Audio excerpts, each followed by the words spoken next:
Hi. You can hear us, right? Awesome. Welcome to our talk here. I'm Özgür Kesim from the GNU-Tada team and also from the company called Blau. And I'm Mikolai. I'm working here at TU Dresden and also working with the GNU-Tada. Yes, and we want to sort of help us as well understand the digital euro. The ideas that the European Central Bank has, and this is based on the FAQ that they put out with questions and answers. Maybe we should start with some very basic questions one might ask. Hi, I'm your ECB FAQ bot for the digital euro. How can I help you? What is the digital euro? Well, the answer to that question does not exist in the system. What is the ECB? The answer to that question is in a different FAQ. And what is money? Well, maybe we should start with some basic facts as an introduction to the data stage. What is actually money, at least from our standpoints? By the way, we are not economists, we are not financial people. This is very basic knowledge, but something worth for the terminology. What is money? What is a bank, a central bank in its role, and what trust has to do with that? The definition that you can find, for instance, at the US Treasury about what money is as follows. Money has the following three core functions. It is a unit of account for pricing. That's obvious. That's what you find if you go shopping. You find the price tag with the amount and the currency. It is the medium of exchange when we do payments. That's what we give. That's the money. But it's also a store of value to preserve value over time. That's also a function of it. And all these three combined, is that what we essentially mean by money. But they are also sort of independent from each other. You could easily imagine, for instance, for store of value, imagine I have a famous picture from Van Gogh. You could think of it like a store of value. This is a valuable thing that will remain valuable for over time, but it's certainly not the medium of exchange. And I will not give my price in like a tenth of a Van Gogh picture or so. So these three properties need to be together. And we call money a currency when it is issued by a central bank or by a government. That's money. Now, one essential aspect of modern money, the current ways that we have, we use these pieces of paper, for instance, and what they represent is a liability of a national bank to the owner of this piece of paper. It basically says, whoever owns this piece of paper, the national bank owes the owner of this note 10 euros, for instance. And the way that we pay is actually by passing on these pieces of paper. That's what we call payment. And basically, we are passing on liabilities. And something which is underneath all that is that this only works based on the trust that we have in this, not only the system, like trusting the particular coin or the note, but also between us. I trust you to believe in the same way that I believe in the thing, otherwise this wouldn't work. So trust is the foundation of this abstract concept of liability for money. In this context, the ECB is very central. The European Central Bank itself, what is it? It's a European institution. It's the only institution that is authorized to issue the euro, which is our currency in the Eurozone. And it is given a mandate to do this by the member states and by the national banks that existed prior to that. It has a very tight rule under which it can operate, so there are laws that say what it can do and what it cannot do. But outside of that, or based on these rules, other than that, it acts independently. It's not underneath any, like a government cannot tell it what to do. That's how this acts. And there are basically two responsibilities of the ECB. One is to ensure price stability. When I buy today for €1 this thing, I expect it to have the same price the next day. And the other one is to ensure the trust in the euro, which sounds a bit weird when you know, this sounds like a faith in the thing, but it is really fundamental. If you think of a country with high inflation, I know, for instance, in Turkey, where since a couple of years there's very high inflation, you will find prices are given in Turkish lira, for instance, but many companies pay their salaries in dollars. So that's the aspect of why trust is essential here, and also price stability, of course. Having said that, it's also important for what comes next, and generally for understanding the whole system. There are, in a sense, at least two incarnations of money. And you see in the upper part here, the golden thing is this is the ECB, or a national bank. Here we have other commercial banks underneath, and they do some sort of money transaction underneath, like credit and different account balances, settlements, and so on. This upper portion of the movement, or the money involved there, it's called wholesale money. That's what that's a terminology used there. And it is worth mentioning that up here, this is already digital. No bank is moving like paper money between banks or so. This is a digital world already. And then we have under this dotted line, that's the realm of the so-called retail money. That's everything that faces us as citizens. This is where, on the left side, you see the ATM machine, where we go and get our real cash money in our hands, and then can use it for buying or between people. And here on the right side, this is also part of the retail money, but it's already digital. This is where we interact with our bank account and make transactions and so on. But still, this is all, because it's interacting with normal citizens, that's called retail money. The idea, the new kid in the field here, in the block, is the CBDC, the Central Bank Digital Currency. And all it adds, if I go back to the slide before, if you see the difference, it's sort of a notion, some sort of a digital form of money, where here down below I can transact digitally from one person to another, or to the merchant in digital form, something that resembles the same notion of retail money. What is not so clear, and something that we will investigate further on, is how exactly is this sort of realized? There could be, you know, the idea of this digitalization of money can be realized in multiple forms. Does it come from a normal bank, the digital stuff? Does it come directly from the central bank, and so on? Those are questions that we try to find the answers for. So, digital euro, what is it? Hi, how can I help you? Why does Europe need the digital euro? Easy. The use of cash is in decline. A digital euro makes digital payments possible, will be risk-free, free of charge, will make us sovereign and resilient. And what would happen without it? That's actually a good question.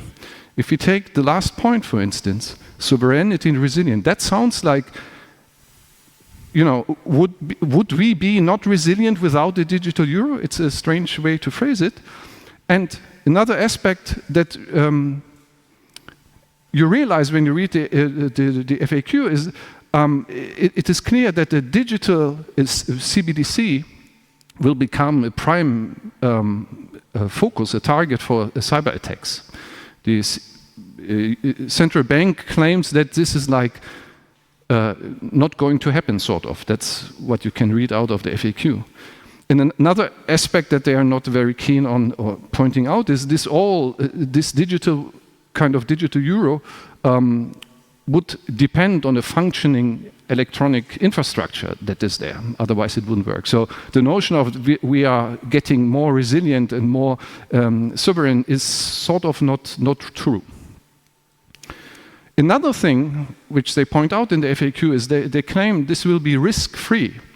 And they're not pointing at all at these lists that are just, present in any money system.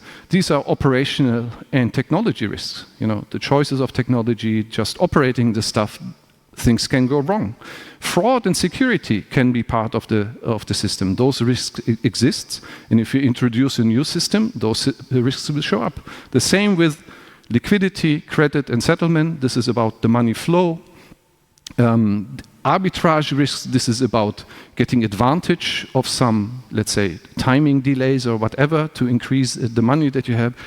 Third-party risks, your dependency on other institutions to function properly. And privacy breach risks if you deal with data of people. So all these risks should be obvious, but the ECB is not transparent about not even mentioning that these risks will there and how to get rid of them or contain them. And something, if all these risks are not taken care of, there's an additional risk of losing the public trust in this context, which is a substantial risk. If we remember, trust is a very fundamental thing in the whole money system that we rely on.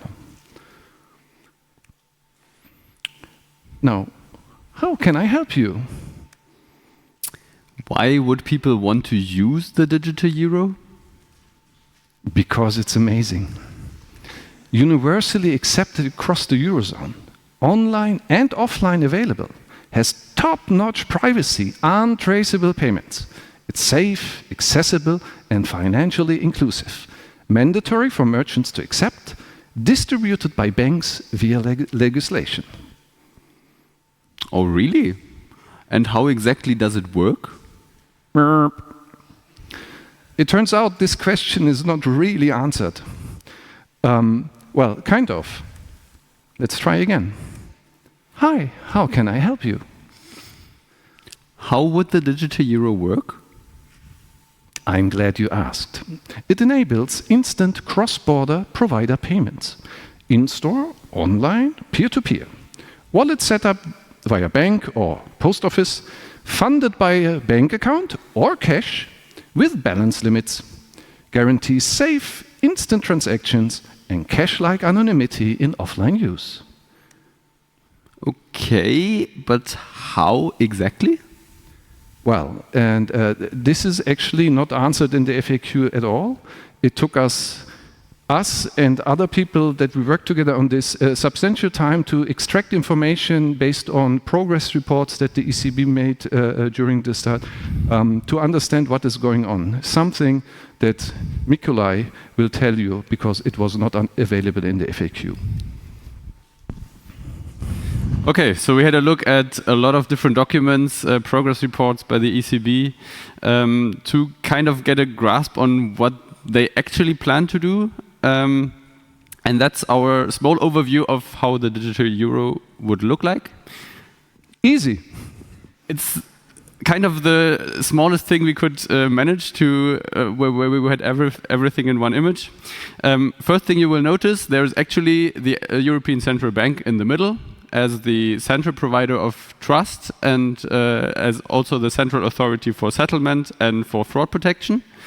And you will notice there are two separate parts, basically. So what the ECB calls the digital euro is actually two different, completely different technologies underneath. And one of them is the online version, and one of them is the offline version. We'll go through them one by one right now. So let's first look at the online version. The very first step, which is actually not shown on this image, is that you would need to follow a process that is called onboarding. So at some point, you as an end user who wants to use the digital euro would have to open a so-called digital euro account. So the digital euro account is supposed to lie at, or is supposed to be offered by so-called payment system providers, or PSPs for short. And those could be banks, but they also could be some other companies that are somehow supervised by the ECB to run such digital euro accounts. For this onboarding, both the consumer and also the business side who wants to use the digital euro need to follow some kind of know your customer. So they have to reveal their identity to be able to have the account at the payment service provider, and the account will then be bound to that identity. Now on the consumer side, it will be possible to link your commercial bank account, like your normal bank account that you have, to this digital euro account. On the business side, this linking is actually mandatory. So here it is clear that every business that has a digital euro account also would need a commercial bank account linked. And I will tell you in some minutes why this is the case. When you want to start a payment in this online digital euro system, well, the flow would start with the business who hands out payments instructions, basically telling, okay, this is the business digital euro account where you should pay and how much you should pay. The consumer will pass this on to their digital euro account or the payment service provider who holds the digital euro account. In that moment, it's obviously identifiable that the consumer is, or who the consumer is. The payment service provider will then check if there is enough money on the digital euro account. If not, it will deny the transaction. Or if the consumer has actually linked their private money account to the digital euro account, there is a so-called reverse waterfall method that would basically just take money out of the commercial bank account and move it to the digital euro account. So if you have this linking enabled, then it's pretty straightforward. The payment service provider would just take the money from your commercial bank account, put it on your digital euro account, and then pass the transaction on to the European Central Bank. At that point, the identity information, like the PII of the consumer, is not passed on to the ECB, but every consumer and every business has a digital euro account with a unique identifier, and all these accounts and the account balances are stored at the ECB. So in the end, the ECB will be able to see all the transactions that are happening on one or the other account. If everything's all right, the ECB will confirm the transaction to the payment service provider of the business.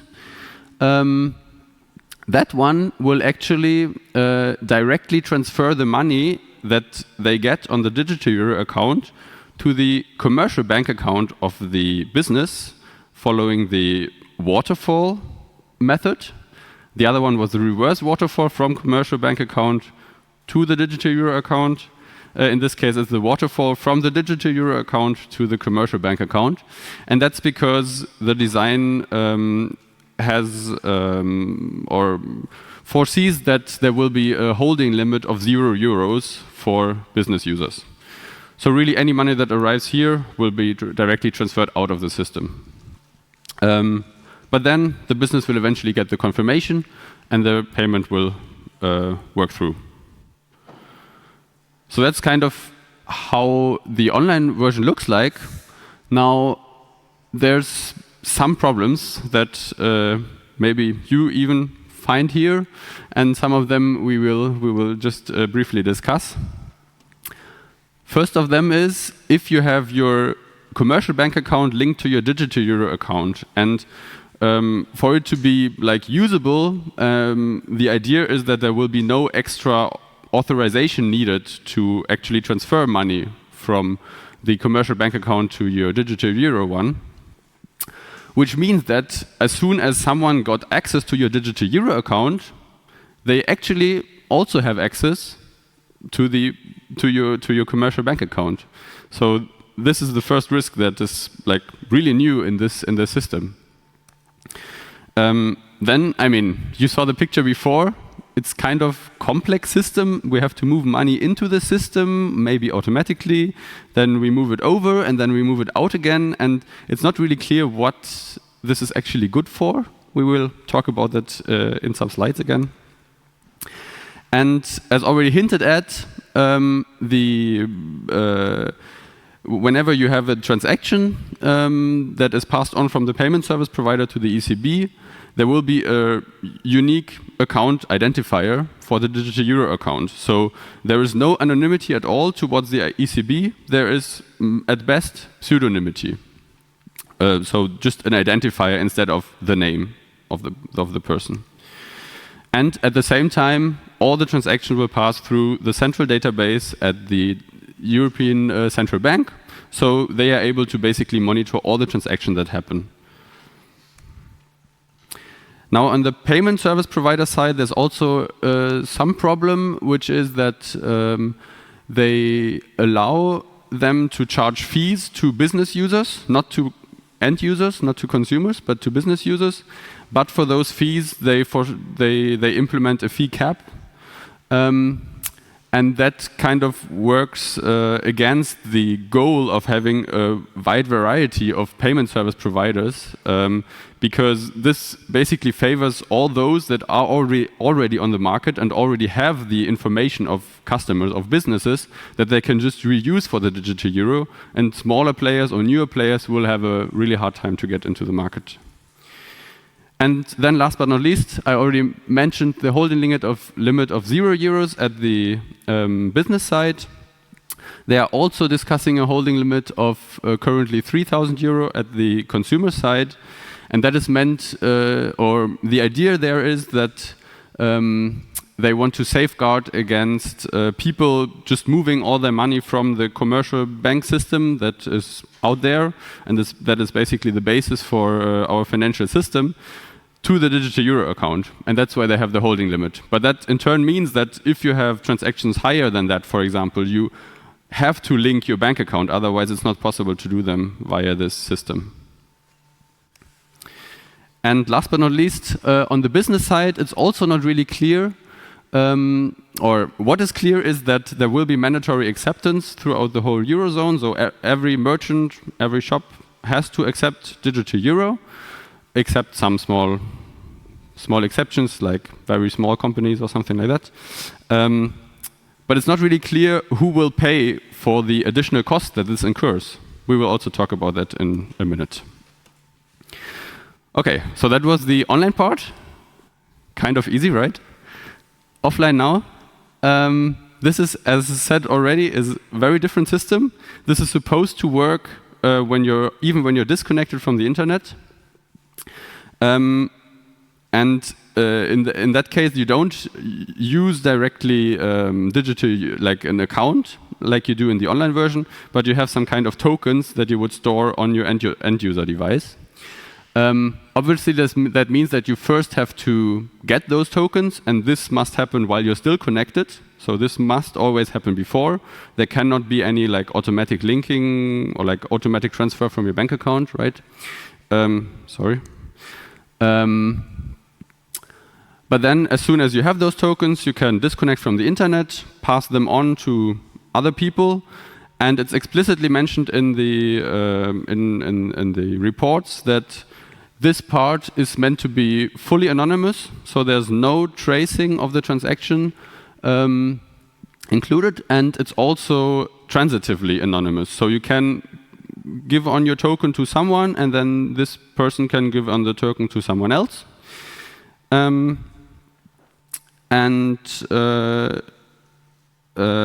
Basically, whenever someone then later becomes connected again to the internet, it will use this token, go to their payment service provider, which then in turn go to the ECB to get the money paid out. So here there's several problems. Maybe minor one is that the holding limit in this case is very unclear, because remember in the online case there was a holding limit of €0 for businesses. That's clearly not possible in a disconnected scenario, because then basically the business would not be able to accept any transactions anymore. So this is an open question. But the much bigger problem is the problem of double spending. So here we have these two elderly people which look very nice, but maybe they're actually former professors of cryptography or some hardware electronic things, and they are able to break the secure hardware that is supposed to safeguard the tokens from someone and make sure that they cannot be copied. And if they manage to do so, then they can, in a disconnected scenario, just pass this token on to several people, and then whoever comes online first of those recipients will be able to get the money paid out. All the others will have bad luck. And as hardware, as history has shown, these secure hardwares have been broken all over the time again. So it's kind of foreseeable that this would also happen with the offline digital euro. And it's actually not clear what happens, who is liable in that case. Is it the business? Is it the payment service provider? Is it the ECB? Who will bear the costs if that happens? And one more thing, it could also be that this is actually not a malicious hacker that is trying to double spend, but it could even be just a bug in the software implementation that somehow leads to spending tokens several times. And if that is the same software that runs on all the devices, then this could also be a big problem. And last but not least, there's also the problem that secure hardware, which this would be based on, is only available from non-European hardware manufacturers. So that would mean another dependence actually on non-European companies. And one of the goals of the digital euro was to be self-sufficient and not depend on other people. So this was my short overview of the digital euro design. Here we have everything together with all the problems. And I think with that we can try to find some more answers. Let's try. So as the summary of the issues that we found so far, many risks are not fully addressed in what we've seen. We have arbitrary holding limits, privacy requirements are violated, definitely in the online version. There's complexity on top of existing systems. The secure offline version is actually technically infeasible, and it relies on non-European phone and hardware manufacturers. But you might ask, well, maybe there's some benefits still in the system. We might change aspects of it, but who's benefiting from that? Let's ask. Hi, how can I help you? What value would the digital euro bring to merchants? Huge value. Because it's easier and cheaper as an alternative to other payment methods. More conversion, meaning more usage of or more actual payment interactions, means more revenue, and instant payments. I see, but what about the integration costs? Well, it turns out there is a burden on the merchants because mandatory acceptance requires integration of the digital euro into the system. And integration requires software and IT stuff, and also hardware maybe. And this will not be cheap for the merchants. It will not be for free, clearly, and it will not be cheap, and it will not be able to be kept cheap. So, and the other thing, as you had mentioned before, it's also not clear what happens in cases of double spending, who is paying for that.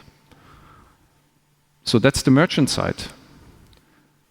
Hi, how can I help you? So what value would it bring to intermediaries, like payment system providers? Quite some. They deal with customers and merchants, have reach throughout the EU area.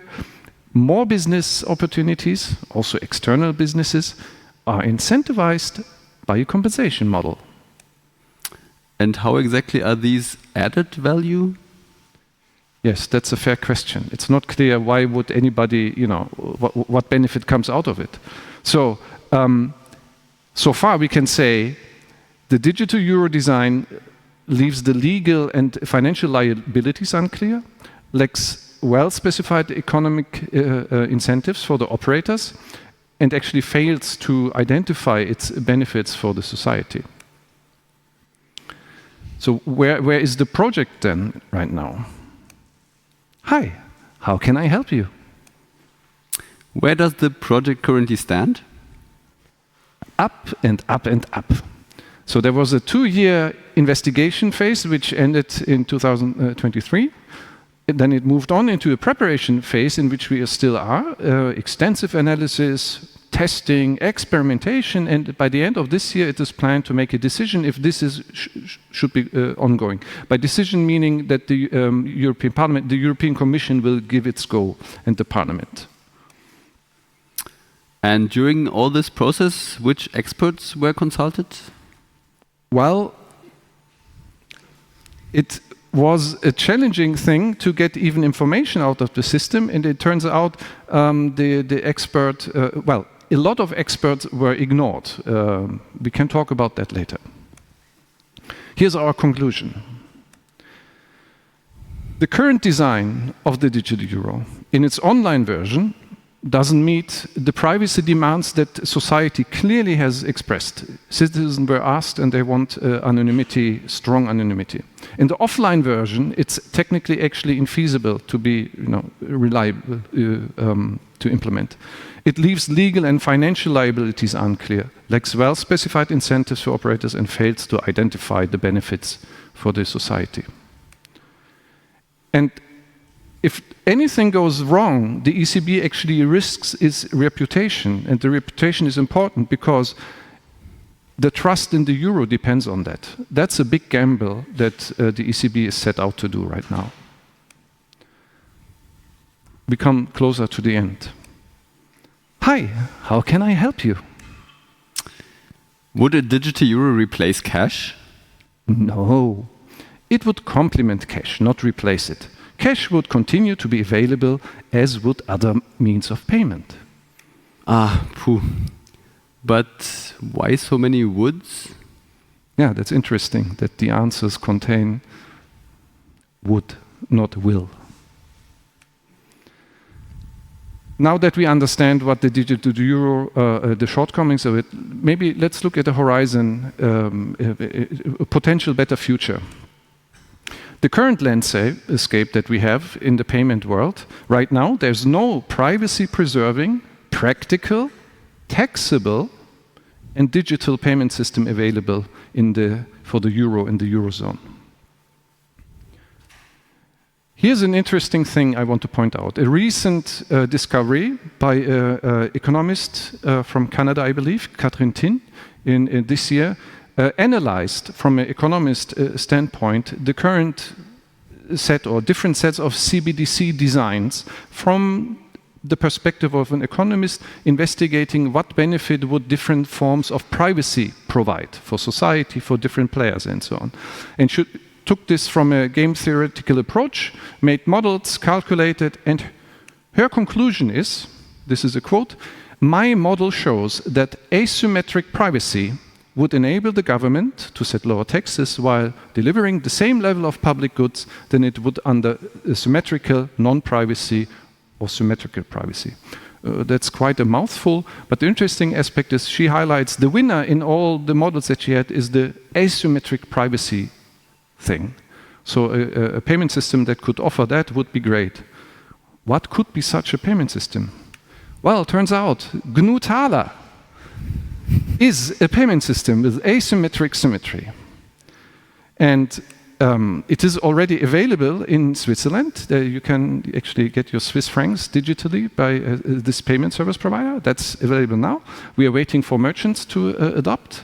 It will soon become available in Germany for the euro via the GLS bank that we are working with. And also in Hungary for the forint with the magnet bank that we are working together with. So there's hope. That's the horizon. And for those, we are not going to give a talk about Thaler, but if you're interested, there was a wonderful talk with an introduction into Thaler earlier this year from Ivan. If you want to learn more about Thaler, just please check out the recordings of his. Last but not least, our acknowledgements. This whole thing was sponsored by the Federal Ministry of Research, Technology and Space. and also by the NGI Thaler project, which will make Thaler a reality in the Eurozone. Thank you. And if you have questions and are interested in the extended version, this is the website to go. It's called FQA, Frequently Questioned Answers, -teuro.eu. You can find that. It's an ongoing document. It's not in the most beautiful state right now, but you can find more information there. Thank you.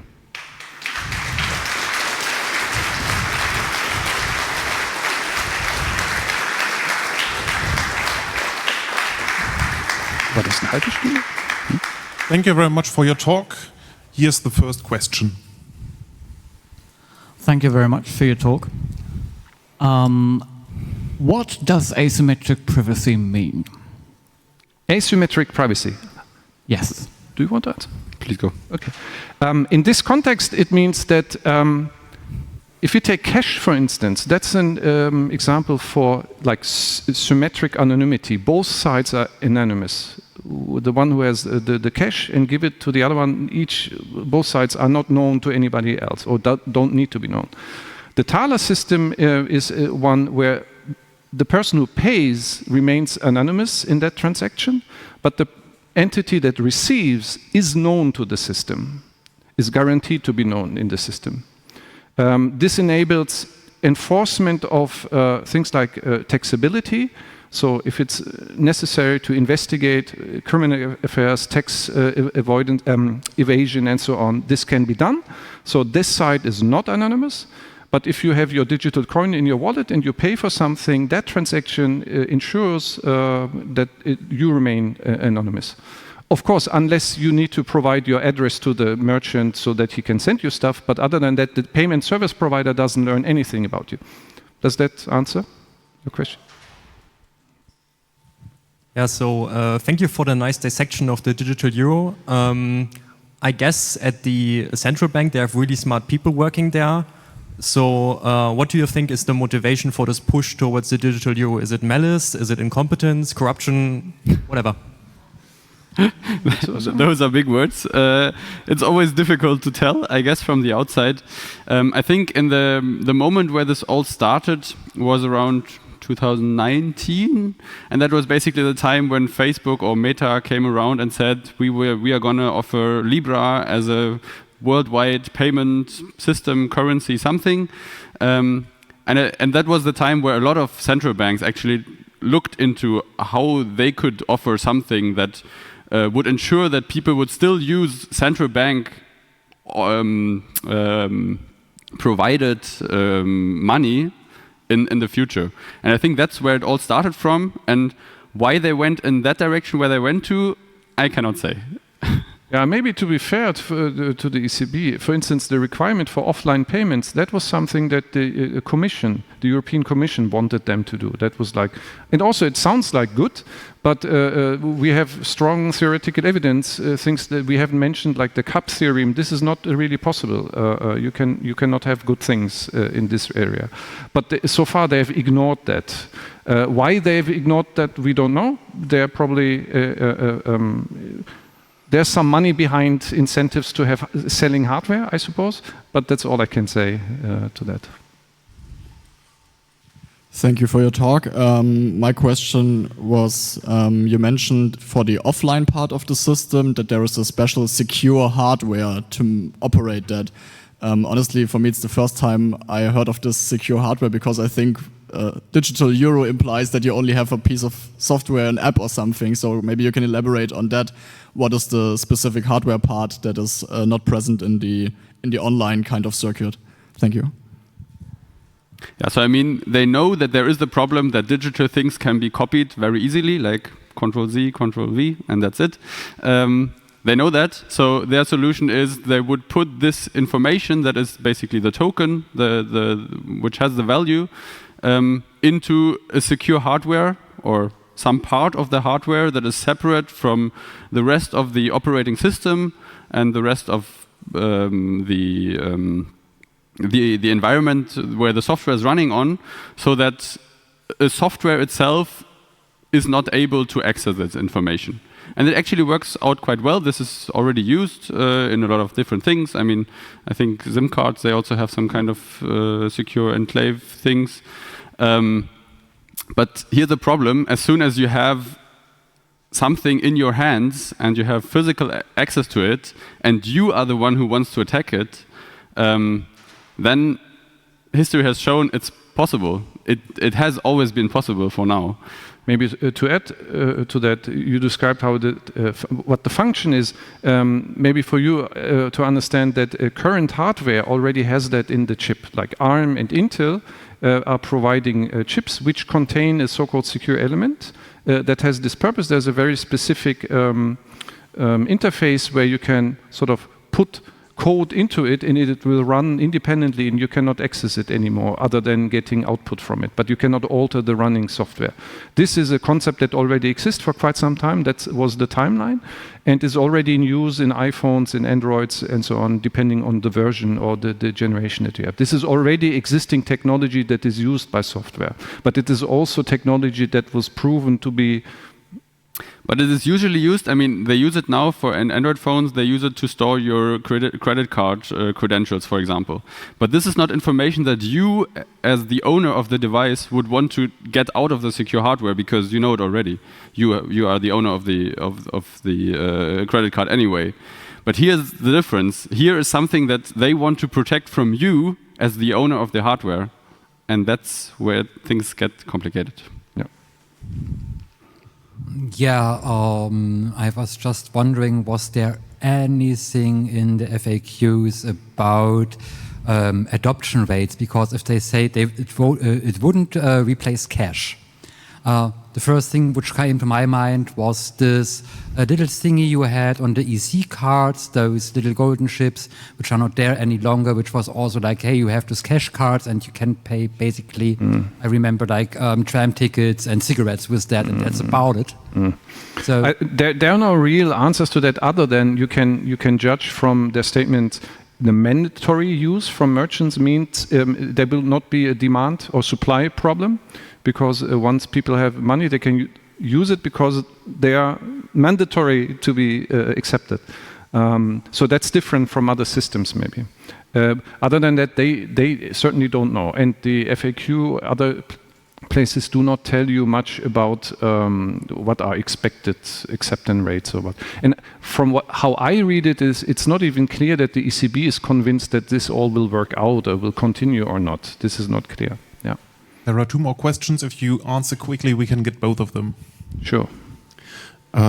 So if I'm running like a festival or something on a remote airfield and there's no internet connection, does the offline version, which I might be required to like have customers give customers access to, does it work like really offline, or does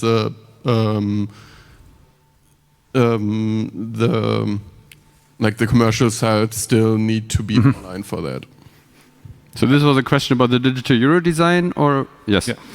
So in their design, it is possible without internet connection on both sides, and then eventually someone will connect again, and that's the point in time when they would check, or would basically go to the ECB and say, okay, I have this token, I want this money be paid out. And when we say offline, it is probably meant offline from internet. But it might be that they communicate with NFC or so for the actual payment. So there's some sort of transaction obviously going on, but it's offline from internet. Do you foresee, or how does it relate to Vero? And do you foresee it could eventually replace the online version? I'm sorry, I did not get the Vero. Vero. Does it relate? Do you foresee that? The Vero. Now I got you. That's a very good point, actually. So one of the critiques that you, or in the more detailed explanation on the website, is why is the ECB doing all this work, so to speak? Couldn't the banks come up with a better solution, just offering something to the public that serves all the purpose? You can say, for instance, we now have in the EU a mandatory instant payment. Available from bank to bank. So couldn't the Commission or the Parliament just demand from banks better service, so to speak? Of course, and that's one possible alternative. And in a sense, GNU Thaler is trying to step in there with the GLS Bank and say, here, this is a private company, the GLS Bank, but it is offering a service to all of society and businesses. And offers basically the same kind of convenience that we want. Online payments, digital payments, peer-to-peer payments, but with the added benefit of really being anonymous for the people who buy. Yeah. So let's thank the speakers again, please. Cool. Good.